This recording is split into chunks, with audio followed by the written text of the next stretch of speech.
ভারতের সংবাদ মাধ্যম টাইমস অব ইন্ডিয়া জানিয়েছে, গেল ৫ই আগস্ট রাজনৈতিক পট পরিবর্তনের পর থেকে সীমান্ত নিয়ে বাংলাদেশ ভারত উত্তেজনা ক্রমেই বৃদ্ধি পাচ্ছে। ভারতের অজুহাত একটাই, সীমান্ত পাচারকারী ঠেকাতেই সীমান্তে বেড়া দিচ্ছে বিএসএফ। মূলত বেড়া নির্মাণকে কেন্দ্র করে এই উত্তেজনার সূত্রপাত। গেল শুক্রবার ১০ই জানুয়ারি ভারতীয় শান্তিরক্ষী বাহিনী বিএসএফ এর বেঙ্গল ফ্রন্টিয়ারের এক কর্মকর্তা জানান, উত্তেজনা নিরসনে বাংলাদেশ ভারত সীমান্তে আপাতত বেড়া নির্মাণ বন্ধ রাখা হবে। সংবাদ মাধ্যম টাইমস অব ইন্ডিয়া জানিয়েছে, গত সোমবার পশ্চিমবঙ্গের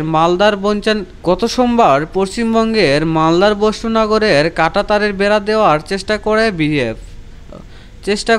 বিএসএফ, কিন্তু এতে আপত্তি জানায় বাংলাদেশের বিজেপি। তা সত্ত্বেও মঙ্গলবার আবারও বেড়া নির্মাণের চেষ্টা করে বিএসএফ।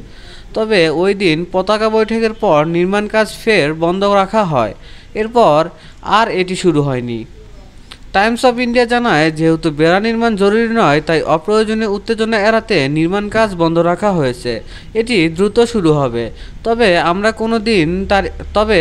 কোনো দিন তারিখ নির্ধারণ করছি না।